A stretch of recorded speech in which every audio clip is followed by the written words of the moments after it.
Hello everyone, welcome back to my channel. आज के हमारे कंप्यूटर नेटवर्क की प्लेलिस्ट में हम पढ़ने वाले हैं टोपोलॉजीज़ के बारे में। ये टोपोलॉजीज़ हमारी फिजिकल लेयर पे प्रेजेंट होती है और इसमें आज हम पढ़ेंगे mesh topology, star topology, switches. Star topology के अंदर हब्स एंड स्विचेस के बारे में डिस्कस करेंगे, बस टोपोलॉजी पढ़ेंगे एंड रिंग टोपोलॉजी पढ़ेंगे। तो आइए स्टार्ट करते हैं हम सबसे पहले मैश टोपोलॉजी से। तो मैश टोपोलॉजी में क्या होता है, every device is connected to the every other devices which is present in the network. What it means, अगर हम यहाँ देखें कि एग्जाम्पल हमने ले रखा है जिसमें हमारे पास 4 डिवाइसेस है, 1, 2, 3 and 4। then this first device is connected to the second, third and fourth. This fourth device is connected to the second, third and 1, and this second device is connected to the first, third and fourth, and also this third device is connected to the first, second and fourth. That means all are connected to each other. What it means, अगर n devices हैं, ठीक है, अगर total n devices हैं तो हर आपके पास total number of ports कितने होंगे, n-1 पोर्ट्स होंगे बाय ईच डिवाइस। मतलब अगर टोटल डिवाइसेस हैं n तो हर डिवाइस पे कितने पोर्ट्स होंगे आपके, n-1 ports to connect to the other devices. Okay, तो कितने टोटल नंबर ऑफ लिंक्स हो गए आपके यहाँ पे उस केस में, n-1 bye 2। This many of links is present when you have a network and devices. तो इस तरीके की जब आपकी टोपोलॉजी होती है आपके नेटवर्क की, ठीक है, तो उस केस में आपके एडवांटेजेस क्या हो जाते हैं कि सिक्योरिटी बहुत हाई हो जाती है, क्योंकि every devices is connected to the other device directly, so you can send the data directly without any other interventions. तो सिक्योरिटी तो हाई हो जाएगी बट एंड डेटा भी रिलायबल हो जाएगा, ठीक है, एडवांटेज। क्योंकि डेटा रिलायबल कैसे होगा, क्योंकि डायरेक्ट कनेक्शंस हैं तो आपको पाथ के या किसी और पाथ के फ्री होने का वेट नहीं करना पड़ेगा। कोई भी वैल्यू या कोई भी जो डेटा है वो एक डिवाइस से दूसरे डिवाइस में डायरेक्टली और इंस्टेंटली ट्रांसफर हो सकता है, क्योंकि सबके लिए एक अलग अलग डेडिकेटेड पाथ दे रखा है, तो कंजेशन आने की पॉसिबिलिटी नहीं होगी।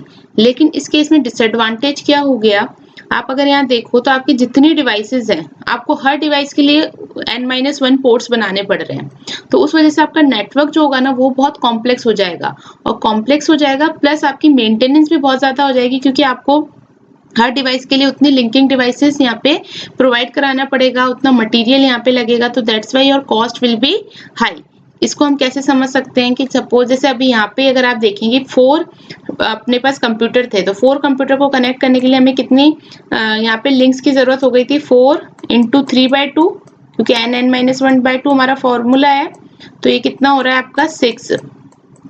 इसी तरीके से चलो 6 फिर भी ठीक है, बट अगर अब आप बात करो कि 50 कंप्यूटर्स हैं, है ना, और उस केस में अगर आप मैश टोपोलॉजी से उनकी इंटरकनेक्टिविटी प्रोवाइड करा रहे हो तो आपके पास नंबर ऑफ लिंक्स कितने हो जाएंगे, 50 × 50-1 that is 49 divided by 2, 1225 links only for 50 computers, so this is not preferable. Okay, that's why maintenance problem भी रहता है। इस वजह से जो मैश टोपोलॉजी होती है वो हम कब यूज करते हैं, जब आपके स्मॉल ग्रुप और स्मॉल प्रोजेक्ट्स होते हैं जैसे 4 और 6 कंप्यूटर्स का, then we will use the mesh topology. Next topology जो होती है वो होती है आपकी स्टार टोपोलॉजी। स्टार टोपोलॉजी में क्या होता है, आपके पास एक सेंट्रिक डिवाइस होती है। Okay, in star topology, every system is connected to your centric device. Okay, like in this example, you can see this hub is a centric device, or we can say it is a browsing center, and every device or every system is connected to this centric device. So hub basically is a non-intelligent device, or we can say a passive device, and it is also a broadcast device. Now what it means of these things we will discuss here.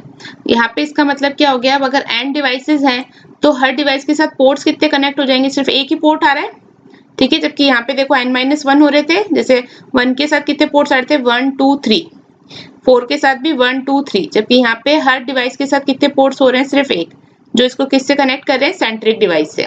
Okay, now तो उस case में अगर आप यहाँ पे देखो तो अगर आपके पास n डिवाइसेस है तो लिंक्स भी कितने चाहिए होंगे, आपको n ही लिंक्स चाहिए होंगे, क्योंकि every device contain only 1 port, so n devices, so 1 port is enough for every port device, and if you have n devices then only n links required. That means जैसे ऊपर वाले case में हमने देखा था कि 50 डिवाइसेस या 50 computers थे, तो हमारे को 1225 लिंक्स की रिक्वायरमेंट हो रही थी। स्टार टोपोलॉजी में अगर आप देखोगे तो अगर 50 डिवाइसेस है तो कितने लिंक्स की रिक्वायर्ड होगी 50, which is very less than to your 1225 link. That's why we say that in mesh topology, if we have a large number of devices, then it is not preferable to use the mesh topology in that case. Okay. While in star topology, if you have a 50 devices, only 50 links required. That's why your cost will be less. Okay. So when a packet comes to a port of the hub, then it is diverting in all direction via the remaining ports that are connected to the hub. So what it means, हम क्या कह रहे हैं यहाँ पे, hub broadcast device है. Broadcast device का मतलब क्या है कि अगर कोई पैकेट, सपोज 4 नंबर का जो डिवाइस था, उसने एक पैकेट सेंड किया सेंट्रिक डिवाइस को, ठीक है, हब को, तो हब क्या करेगा इस केस में, वो डाइवर्ट कर देगा इस पैकेट को इन ऑल द डायरेक्शन, जो बाकी डायरेक्शंस है ना जिनसे आपकी सेंट्रिक डिवाइस कनेक्टेड है, तो ये पैकेट जो होगा ब्रॉडकास्ट हो जाएगा बाकी रिमेनिंग जितने भी आपके पोर्ट्स थे उन पे. तो आप क्या कर रहे हो, एक तरीके से ब्रॉडकास्टिंग कर रहे हो. ये हब जो है यहाँ पे क्या परफॉर्म कर रहा है, broadcasting. That's why what we call hub is a broadcasting device. Okay. But hub is not a collision domain separator. इस हब जो होता है वो कोलिजन डोमेन सेपरेटर नहीं होता. जितने भी पोर्ट्स होते हैं उन सबका एक ही सिंगल कोलिजन होता है.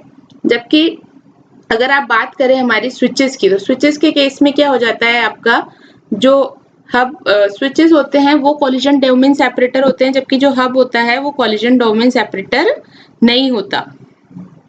तो अगर इसकी हम यहाँ पे हिस्ट्री देखना चाहें तो आप समझ सकते हैं इसको हम कैसे बता सकते हैं कि कोलिजन डोमेन सेपरेटर है क्या.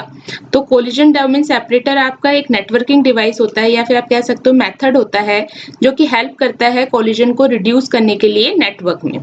Okay. It is also separates a part of a network where collision can occur, limiting the impact of collision to the specific segments rather than the entire network.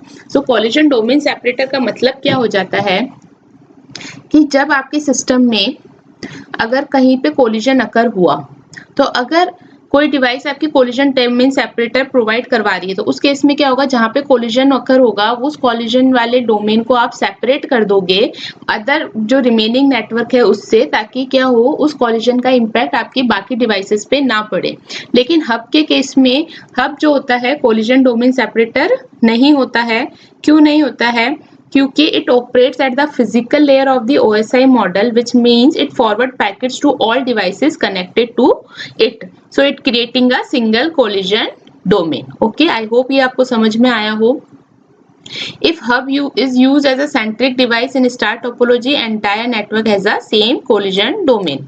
Here you can't separate the collision domain.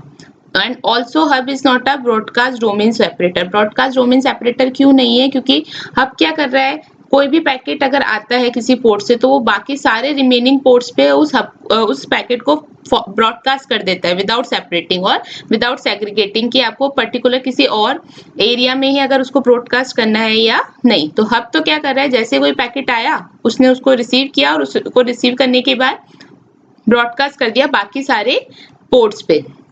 That's why hub is not a collision domain separator and as well as a broadcast domain separator.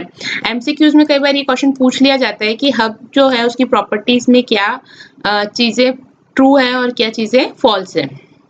जबकि आप अगर centric device as a switch की तरह बात करें, hub की जगह अगर हम बात करें कि स्विच जो है उसके केस में क्या चीज हम फॉलो कर सकते हैं, तो जो स्विच होता है वो आपका ऑपरेट होता है डेटा लिंक लेयर पे, and it can separate your collision domains by creating individual collision domains for each port. इसका मतलब स्विच जो होता है वो collision domain separator होता है. क्यों? क्योंकि वो सेपरेट collision domains बना के दे देगा आपको हर पोर्ट के लिए. ठीक है. नाउ यहाँ पे कैसे अब ये बनाता है ये चीज हम देखते हैं. सो ये आपको आई होप समझ में आ गया हो कि कैसे कोलिजन डोमेन सेपरेटर क्या होता है और हब के अंदर कोलिजन डोमेन सेपरेटर क्यों नहीं होता, जबकि स्विच के अंदर आपका कोलिजन डोमेन सेपरेटर पाया जाता है. तो यहाँ पे क्या हो गया, switch is a collision domain separator but switch is not a broadcast domain separator. Okay. By default number of VLAN, virtual local area network, in switch is 1. So यहाँ पे क्या कह रहा है, if switch is a centric device then each port has a separate collision domain, ठीक है। It is also known as a bridge, okay, 2 layer switch. तो यहाँ पे ये स्विचेस हो गए सपोज, ठीक है, और इन स्विचेस में आप क्या कर रहे हो, ये आपके पोर्ट्स हो गए और इन पोर्ट्स में आपने इनको वर्चुअल लैन से कनेक्ट कर रखा है इन स्विचेस के थ्रू, और ये एक तरीके से क्या बना रहा है, ब्रिज, और ये इसका क्या बनेगा, broadcast from. Now, by conferring on the port of a switch, they can be divided into VLAN. जब आप पोर्ट्स जो हैं उनको स्विच के माध्यम से कॉन्फ़िगर करने का ट्राई करते हैं, दैट टाइम क्या होता है, they can be divided into a VLAN, virtual local area network. So number of broadcast domain will be equal to number of virtual LANs. Okay. So this is all about your hubs and switches. Now next topology is the bus topology. What bus topology means? Bus topology के अंदर क्या होती है, आपकी एक backbone coaxial cable होती है जो आपकी यूज होगी यहाँ पर as a connecting devices for the ports. So what we can say, bus topology is a type of network topology where all devices are connected into a single cable known as the bus. So this is your बस, और इसको हम क्या कहेंगे, एक single cable होती है जिससे सारी डिवाइसेस आपकी कनेक्ट होती है। Now, in a bus topology, each devices is connected directly to the bus through a drop line or tap. So ये जो डिवाइसेस हैं जो बस के थ्रू बस से कनेक्टेड है, उस लाइन को हम क्या कहते हैं, ड्रॉप लाइन कहते हैं या फिर टैप कहते हैं। Every device is connected to this single line bus, okay. Now, data transmitted by any device travel along the bus and is accessible to all devices connected to it. What it means, the data travel to the any device is transmitted along this bus and can be accessible to the other devices which is connected to this bus. Okay. So while simple to set up and cost effective, bus topology can suffer from issues like signal degradation and a single point of failure if a main bus cable is damaged. अब अगर आप इसका design देखें तो design बहुत simple है, cost effective भी है क्योंकि इसके अंदर भी बहुत ज्यादा लिंक्स की रिक्वायरमेंट नहीं हो रही है, बट प्रॉब्लम क्या आ सकती है, एक तो सिग्नल डिग्रेडेशन की आ सकती है कि सपोज एक एट अ टाइम बहुत सारे डिवाइसेस ने डेटा सेंड कर दिया तो यहाँ पे बहुत बिजीनेस आ जाएगी, कंजेशंस आ जाएंगे, ठीक है। तो सबसे पहले तो एक तो सिग्नल डिग्रेडेशन हो सकता है, और दूसरा क्या होगा, what if this line will be failed, जो आपकी सिंगल लाइन है जिससे कि आपकी सारी डिवाइसेस कनेक्ट हो रही है, अगर ये लाइन का ही फेलियर हो जाए तो उस केस में what you will do, okay, क्योंकि because this is a shared channel, okay, so they are less common in your modern networks where more robust or scalable topologies like star or mesh are preferred. So this is less popular in our modern networks. But here you can see अगर 3 devices हैं तो आपको कितने links चाहिए होंगे, 3 तो drop lines चाहिए होंगी और एक बैकबोन कोएक्शियल केबल चाहिए होगी। तो सेम चीज है, अगर n डिवाइस होंगे तो भी आपको ड्रॉप लाइन्स तो n चाहिए होंगी, लेकिन आपकी बैकबोन कोएक्शियल केबल कितनी रहेगी, सिर्फ एक ही रहेगी, ठीक है। So each device require one port, so cost is less, okay. अब यहाँ पे दो तरीके के सिग्नल्स होते हैं, एक तो होता है आपके बेसबैंड सिग्नल्स और एक होते हैं आपके ब्रॉडबैंड सिग्नल्स। अगर आप बेसबैंड सिग्नल्स की बात करो तो जैसे एक ही टाइप का सिग्नल अलाउ होगा एट अ टाइम, जबकि ब्रॉडबैंड सिग्नल्स क्या होते हैं, ब्रॉडबैंड सिग्नल्स की बैंडविड्थ आपकी हाई होती है, जिसके केस में आप क्या कर सकते हो, audio, text, video, more than one signals can travel, okay. So if only one signal is transmitted on the cable, it is known as baseband signaling. If more than one type of signal is transmitted, it is known as broadband signaling, okay. Now next is ring topology. So what ring topology means, देखो ring topology में ring type का structure होता है, ports आपके connected होते हैं और एक रिंग टाइप का स्ट्रक्चर फॉर्म करते हैं। यहाँ पे क्या होता है, एक मॉनिटर होता है, monitor is responsible for proper operations of the ring, ठीक है। There is one monitor which is responsible for proper operations of the ring. If in ring topology, token will simply circulate in the ring if no station having a data to transmit. So this is one of the token which is simply travel into the ring, okay, simply circulate into the ring if there is no station having a data to transmit, okay. Now if any station that transmits the data should hold the token, मतलब ये token आपको क्या बताएगा, token अगर किसी भी packet को या किसी भी इंस्टेंस को, किसी भी इंटरफेस को अगर आपके डेटा ट्रांसफर करना है, देखो ये रिंग हो गई, इस रिंग में एक तो आपका मॉनिटर बन गया, उसके अलावा बाकी जो होते हैं वो आपके इंटरफेस होते हैं, और इसमें एक रिंग स्ट्रक्चर के फॉर्मेट में अरेंज्ड होते हैं, और एक टोकन होता है, टोकन फ्रेम। ये टोकन फ्रेम क्या होता है, रिंग के अंदर सर्कुलेट होता रहेगा। ठीक है, कब तक सर्कुलेट होता रहेगा, जब तक अगर कोई भी स्टेशन डेटा को ट्रांसमिट नहीं कर रहा। लेकिन अगर कोई इंटरफेस डेटा को ट्रांसमिट करना चाहता है तो उस केस में आपकी क्या हो जाएगा, वो टोकन होल्ड कर लिया जाएगा उस पर्टिकुलर पोर्ट पे, या स्टेशन भी आप बोल सकते हो उसको। और उसके बाद क्या होगा, वो जब होल्ड कर लेगा, that means it can send the data. So once it is confirmed that data reach safely, token can be released so that it can be used by some other system। मतलब कोई भी system जो है वो token hold करने के बाद ही data को सेंड कर सकता है, और डेटा सेंड करने के बाद अगर डेटा कंप्लीटली सेंड हो गया है तो उस केस में फिर टोकन रिलीज हो जाता है, ताकि अगर कोई अदर सिस्टम है जिसको डेटा सेंड करना है तो वो उस टोकन को होल्ड कर सके। ठीक है, तो ये होती है आपकी रिंग टोपोलॉजी। तो आज हमने 4 टोपोलॉजीज पढ़ी बेसिकली। सबसे पहले मैश टोपोलॉजी पढ़ी, देन हमने पढ़ी star topology, then bus topology and ring topology. तो ये टोपोलॉजीज के स्ट्रक्चर्स हमें आने चाहिए, क्या इनके एडवांटेज डिसएडवांटेज हैं ये हमें पता होना चाहिए। ठीक है, कौन सा कोलिजन डोमेन सेपरेटर है, कौन सा ब्रॉडकास्ट डोमेन सेपरेटर है, ये हमें हब और स्विचेस के बारे में पता होना चाहिए। इसके अलावा इसमें एक चीज और इम्पोर्टेंट है, रिंग टोपोलॉजी के रिलेटेड कुछ क्वेश्चंस भी आ जाते हैं। ये क्वेश्चन जैसे हमने इससे पहले एक हमने लेक्चर पढ़ा था जिसके अंदर हमने देखे थे ट्रांसमिशन टाइम और प्रोपोगेशन टाइम, उसी ही टाइप के कुछ क्वेश्चंस हैं जो कि रिंग टोपोलॉजी के अंदर भी सॉल्व किए जाते हैं। उसमें कुछ यूजर्स लिख रहे थे कि उनको उस लेक्चर में थोड़ा सा डिफिकल्टी आ रहा है न्यूमेरिकल सॉल्व करने में। तो मैं आपको उस चीज के लिए बताना चाहती हूँ कि आप क्या कर सकते हैं, उन क्वेश्चंस को आप कंप्यूटर नेटवर्क के रेस्पेक्ट में ना देख के जनरल एप्टीट्यूड के क्वेश्चंस में देखिए, क्योंकि उन क्वेश्चंस में हमने सिर्फ क्या करा है, डिस्टेंस, वेलोसिटी और स्पीड को यूज किया है। ठीक है, और हमने कुछ यूनिट्स का ट्रांसफॉर्मेशन किया है, जो मैंने आपको उसके अंदर बताया भी था यूनिट कन्वर्जन कैसे होता है। तो उसको बहुत ज्यादा प्रेशर में ले करके ना सॉल्व करने की कोशिश कीजिए, क्योंकि उससे सॉल्व नहीं होगा। आप उसको एक ऐसा एप्टीट्यूड, जैसे मैंने स्टार्ट किया है, वन बाय वन आप चीजों को देखिए, आप पेन पेपर लेके बैठिए, उस पर लिखिए कि आपको कौन कौन सी यूनिट्स गिवन है। यूनिट्स को ध्यान से देखना जरूरी है, क्योंकि यूनिट्स इक्वल होंगी तो ही आप उस पर कैलकुलेशन परफॉर्म कर सकते हैं। ये सब आपको थोड़ा करना पड़ेगा, उससे क्या होगा, आपको क्वेश्चन इजीली सॉल्व हो जाएंगे, क्योंकि वो तो बहुत बेसिक क्वेश्चंस है। अभी तो कंप्यूटर नेटवर्क में थोड़े डिफिकल्ट क्वेश्चंस भी आएंगे, तो उसमें मुझे लगता है कि आपको थोड़ा सा पेन पेपर लेके आपको थोड़ा सा टाइम देना पड़ेगा खुद को क्वेश्चंस को सॉल्व करने के लिए। तो उसी तरीके के कुछ क्वेश्चंस आपके रिंग टोपोलॉजी के अंदर भी आते हैं। तो रिंग टोपोलॉजी के क्वेश्चंस पढ़ने से पहले हम यहाँ पे एक चीज देखते हैं, रिंग लेटेंसी एक होती है। ठीक है, रिंग लेटेंसी क्या होती है, the time taken to complete one rotation is known as a ring latency.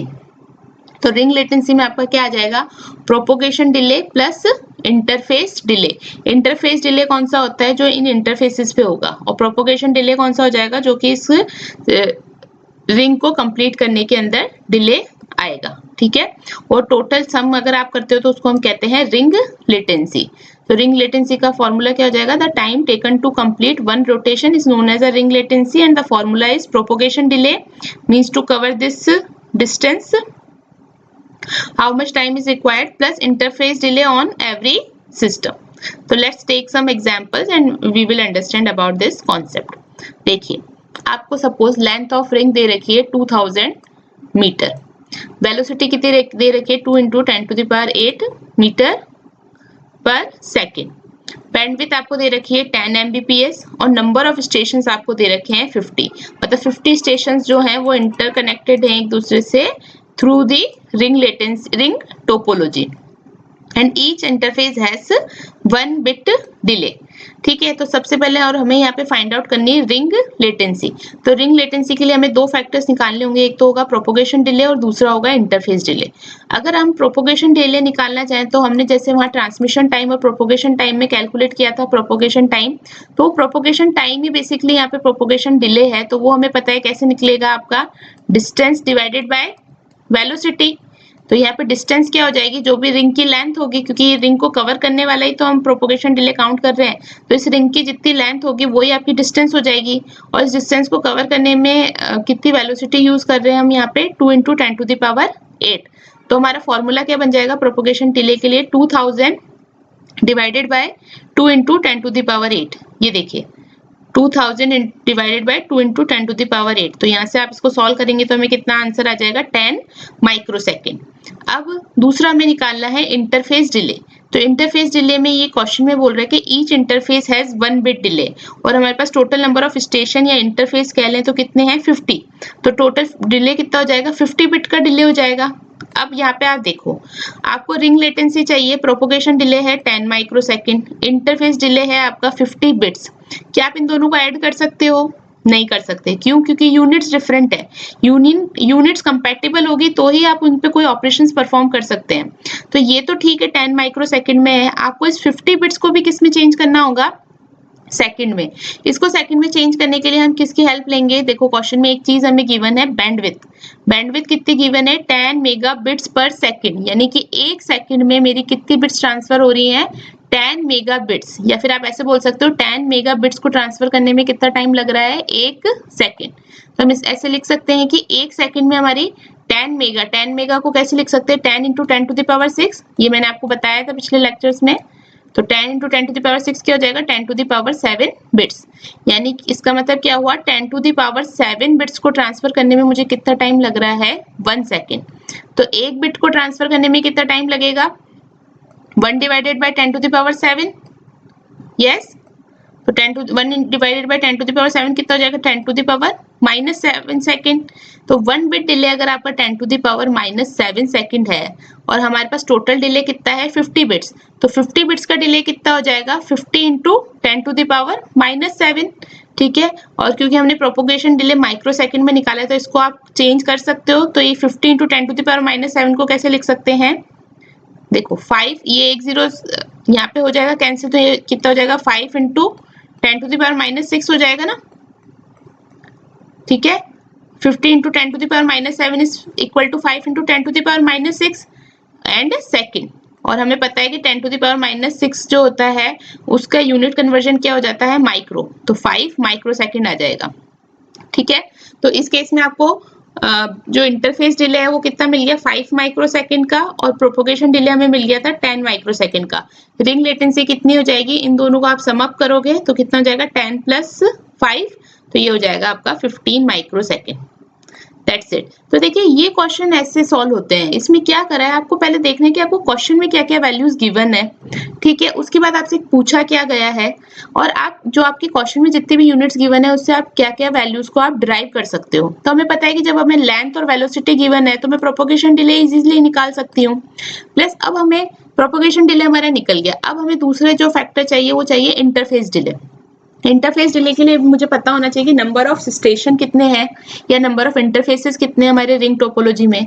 तो यहाँ गिवन है 50 गिव है। ठीक है, और ये भी दे रखा है कि हर स्टेशन पे कितना डिले हो रहा है? 1 बिट का डिले हो रहा है। हर स्टेशन पे 1 बिट का डिले हो रहा है, तो 50 स्टेशन पे कितना हो जाएगा? 50 बिट्स का। लेकिन अब क्या मैं इस इंटरफेस डिले और प्रोपोगेशन डिले को ऐड कर सकती हूँ? अभी इस टाइम पे ऐड नहीं कर सकते, क्योंकि इंटरफेस डिले की यूनिट है बिट्स में, जबकि प्रोपोगेशन डिले की यूनिट है माइक्रो सेकेंड में। तो हमें पहले इसको कंपैटिबल करना होगा। कंपैटिबल करने के लिए मैं 50 बिट्स को कन्वर्ट करना चाहूंगी सेकेंड में, या फिर हम कह सकते हैं माइक्रो सेकेंड में। तो यहाँ पे आप 50 बिट्स को आप कैसे कन्वर्ट कर सकते हो? With the help of your bandwidth, क्योंकि बैंडविड्थ ही एक ऐसा यहाँ पे फैक्टर है जिसके अंदर बिट्स और सेकंड दोनों यूनिट्स आ रही हैं, और मेरे पास बिट्स यहाँ पे गिवन है। तो यहाँ से आप देख सकते हैं कि आपको 10 मेगा बिट्स ट्रांसफर करने में 1 सेकंड लग रहा है, और मुझे ट्रांसफर कितनी करनी है? 50 बिट्स के लिए। तो 50 बिट्स के लिए कितना हो जाएगा? यहाँ पे वो चीज हमने यहाँ सॉल्व कर दी। 50 डिवाइडेड बाय 10 मेगा बिट्स किया। ठीक है, 50 डिवाइडेड बाय 10 मेगा बिट्स कितना हो जाएगा? 10 पावर 7। तो एक जीरो से एक जीरो कैंसिल हो जाएगा, यहाँ कितने बच जाएंगे? 10 पावर 6 बच जाएंगे। 10 पावर 6 को कैसे लिख सकते हो? यहाँ पे 5 डिवाइडेड बाय 10 पावर 6 को हम लिख सकते हैं 5 इंटू 10 टू द पावर -6। तो ये कितना हो जाएगा? 10 टू द पावर -6 आपका होता है माइक्रो, तो ये हो जाएगा आपका 5 माइक्रो सेकेंड। अब देखो, अब दोनों की यूनिट सेम हो गई। अब आप इनको सिंपली ऐड कर दीजिए तो आपका आंसर आ जाएगा रिंग लेटेंसी। इसी तरीके से आपको वो वाले क्वेश्चंस भी सॉल्व करने हैं जो मैंने लेक्चर 2 में, आई थिंक लेक्चर 3 में सॉल्व करवाए। अब चलिए एक क्वेश्चन और लेते हैं। लेंथ ऑफ रिंग आपको दे रखी है 230 मीटर यहाँ पे। ठीक है, 230 मीटर। वेलोसिटी कितनी दे रखी है? 2.3 into 10 to the power 8 metre पर सेकेंड। तो देखो लेंथ और वेलोसिटी गिवन है तो आपका प्रोपोगेशन डिले तो इजीली निकल जाएगा। बैंडविड्थ कितने गिवन है 100 Mbps और नंबर ऑफ स्टेशंस कितने गिवन है 25। Each interface has 2 bit delay, ठीक है 2 बिट डिले है एक स्टेशन या एक इंटरफेस पे, तो टोटल डिले कितना हो जाएगा 25 × 2 हो जाएगा क्योंकि नंबर ऑफ स्टेशन 25 है, तो टोटल इंटरफेस डिले तो हो गया मेरा 50 बिट्स। अब इसमें क्वेश्चन क्या पूछा गया है, आपको रिंग लेटेंसी निकालनी है, लेकिन किस टर्म्स में निकालनी है, बिट्स में। पहले जो हमने रिंग लेटेंसी निकाली थी पहले वाले क्वेश्चन में, उसमें हमने सेकंड के टर्म्स में निकाली थी। अब वाली जो अपने को रिंग लेटेंसी निकालनी है वो किस में निकालनी है, बिट्स में। तो यहाँ पे अब हमें पता है रिंग लेटेंसी का फॉर्मूला वापस क्या होता है, propagation delay plus your interface delay. अब अगर आप यहाँ पे देखें तो जो आपका इंटरफेस डिले है वो कितना आ रहा है 50 बिट्स। तो देखो इंटरफेस डिले तो ऑलरेडी आपका बिट्स यूनिट में है, तो इसको आपको कुछ भी कन्वर्ट करने की या कुछ भी अलग फर्दर कैलकुलेट करने की जरूरत नहीं, क्योंकि हमें आंसर भी बिट्स में चाहिए। लेकिन हमें यहाँ प्रोपोगेशन डिले में क्या चाहिए, इसका आंसर भी हमें चाहिए बिट्स में। तो सबसे पहले आप निकालिए प्रोपोगेशन डिले। प्रोपोगेशन डिले निकालने का फॉर्मूला क्या होता है, लेंथ डिवाइडेड बाय वेलोसिटी। तो कितना हो जाएगा 230 डिवाइडेड बाय 2.3 इंटू 10⁸ मीटर पर सेकेंड, ठीक है। पॉइंट हटेगा, 0 एक ऊपर लग जाएगा, 23 1 जा 23, 23 100 जा 2300 हो जाएगा, ठीक है। फिर 100 डिवाइडेड बाय 10⁸ मीटर पर सेकेंड जो होगा उसको आप कैसे लिख सकते हो, 1 माइक्रो सेकेंड लिख सकते हो, क्योंकि 2 0 से यहाँ पे 2 पावर कैंसिल हो जाएगी, तो यहाँ क्या बच जाएगा 10⁶, और 10⁶ को अगर आप ऊपर लेके जाओगे तो 10⁶ किस में कन्वर्ट हो जाएगी 10⁻⁻6 में, और 10⁻⁻6 को आप क्या लिख सकते हो, micro. That's why this is 1 micro second. अब हमें क्या करना है, हमें इस 1 माइक्रो सेकेंड को कन्वर्ट करना है बिट्स में, ठीक है, क्योंकि हमें आंसर चाहिए बिट्स में। तो इसको कन्वर्ट करने के लिए अब हम हेल्प लेंगे किसकी, बैंडविड्थ की, ठीक है। तो बैंडविड्थ की हेल्प लेंगे, तो बैंडविड्थ आपको दे रखी है 100 Mbps, यानी एक सेकंड में आपकी कितनी बिट्स ट्रांसफर हो रही है 100 मेगाबिट्स। एक सेकंड में आपकी 100 मेगाबिट्स, तो मेगा को हमने यहाँ लिख दिया 10⁶, क्योंकि हमें आंसर सिर्फ बिट्स में चाहिए। तो 100 × 10⁶ बिट्स ट्रांसफर कर रहे हो आप एक सेकंड में, और हमारा प्रोपोगेशन डिले कितना है 1 माइक्रो सेकंड। तो 1 माइक्रो सेकंड में आप कितनी बिट्स ट्रांसफर कर पाओगे, सिंपली 100 × 10⁶ डिवाइड हो जाएगा आपका 1 माइक्रो सेकंड से, तो 1 × 10⁶ से डिवाइड हो जाएगा, 10⁶ से 10⁶ कैंसिल, तो टोटल बिट्स कितनी आ गई आपकी 1 माइक्रो सेकंड में 100 बिट्स। अब देखो प्रोपोगेशन डिले भी आपका बिट्स में कन्वर्ट हो गया और इंटरफेस डिले भी आपका 50 बिट्स में था। तो अब आप सिंपली रिंग लेटेंसी निकाल सकते हैं, तो रिंग लेटेंसी कितनी हो जाएगी 100 + 50 that is 150 bits. Okay, that is the answer. तो आपको बस क्वेश्चन पे ध्यान देना है कि क्वेश्चन कैसा पूछा गया है और क्वेश्चन के अंदर जो यूनिट्स हैं वो किस रिस्पेक्ट में आ रही है, क्योंकि ऑप्शन भी आपको उसी तरीके के मिलेंगे, ठीक है। तो ये कन्वर्जन आपको आने चाहिए। आई होप आपको ये दोनों क्वेश्चन समझ में आए हों। अगर अब हम बात करें यूटिलाइजेशन की रिंग टोपोलॉजी में, तो यूटिलाइजेशन यहाँ पे 2 टाइप के हो जाते हैं, एक होता है आपका अंडर डिलेड टोकन रिलीज और एक होता है आपका अर्ली टोकन रिलीज। ये क्या होता है ये समझने की कोशिश करते हैं। सबसे पहले है utilisation of token ring under delayed token release, ठीक है। उस केस में आपका जो यूटिलाइजेशन होता है उसका फॉर्मूला क्या हो जाता है आपका, transmission time of data divided by transmission time plus ring latency divided by N, ठीक है, ring latency divided by N, ठीक है। अब इसका मतलब क्या हुआ, अंडर डिलेड टोकन रिलीज का मतलब क्या है कि आपका टोकन रिलीज हो रहा है कब, जब आपको एक्नॉलेजमेंट मिल रही है कि आपका डेटा परफेक्टली या सक्सेसफुली रिसीव हो गया है, उसके बाद आप क्या कर रहे हो, टोकन को रिलीज कर रहे हो, ठीक है। इसका मतलब क्या है, जैसे सपोज यहाँ से इसको इस सिस्टम को एक डेटा सेंड करना था, इसने टोकन को होल्ड किया, ठीक है, और डेटा को सेंड किया सपोज इसने इस पर, तो जब तक डेटा सेंड नहीं हो जाएगा तब तक ये टोकन रिलीज नहीं होगा, ठीक है। जब डेटा सेंड हो गया और यहाँ से इसको एक्नॉलेजमेंट मिल गई कि डेटा सक्सेसफुली सेंड हो गया, तब ये टोकन को रिलीज करेगा। तो इस सिनेरियो को हम क्या बोलेंगे, अंडर डिलेड टोकन रिलीज, और उस केस में हमारा यूटिलाइजेशन का फॉर्मूला होता है ये, ठीक है। जबकि एक दूसरा जो हमारा टाइप है वो है early token release. Early token release का क्या मतलब है, इस सिस्टम को सपोज डेटा ट्रांसफर करना था, इसने टोकन को ऑक्यूपाई किया, ठीक है, कैप्चर किया, डेटा को इसने सेंड किया, तो इसने जैसे सपोज ये डेटा को सेंड किया, जैसे डेटा सेंड हुआ तो एक्नॉलेजमेंट या रिसीव होने से पहले टोकन अगर रिलीज हो गया, ठीक है, तो उसको हम बोलते हैं अर्ली टोकन रिलीज। मतलब इसने वेट नहीं किया एक्नॉलेजमेंट का कि डेटा सक्सेसफुली सेंड हुआ है या नहीं, इसने बस टोकन कैप्चर किया, अपना डेटा सेंड किया और टोकन को रिलीज कर दिया। तो उस केस में क्या होता है, आपका जो यूटिलाइजेशन होता है वो क्या होता है, transmission time of data divided by transmission time of data plus ring latency divided by number of interface और you can say number of systems. Okay, तो सिर्फ एक किस चीज का डिफरेंस है, डिनोमिनेटर में रिंग लेटेंसी का। ओके, क्योंकि डिले टोकन रिलीज में आपकी रिंग लेटेंसी भी पूरी ऐड होगी, क्योंकि आप टोकन को रिलीज नहीं कर रहे हो जब तक कि आपका डेटा सेंड नहीं हो रहा कंप्लीटली, इसलिए यहाँ पे रिंग लेटेंसी ऐड हुई है। जबकि यहाँ पे आप वेट नहीं कर रहे हो कि डेटा कंप्लीटली सेंड हुआ है या नहीं, इस वजह से यहाँ पे हमने डिनोमिनेटर में रिंग लेटेंसी ऐड नहीं की है। तो क्वेश्चन में कई बार आ जाता है कि आपसे कौन सा यूटिलाइजेशन पूछा गया है, अंडर डिलेड टोकन रिलीज पूछा गया है या अर्ली टोकन रिलीज।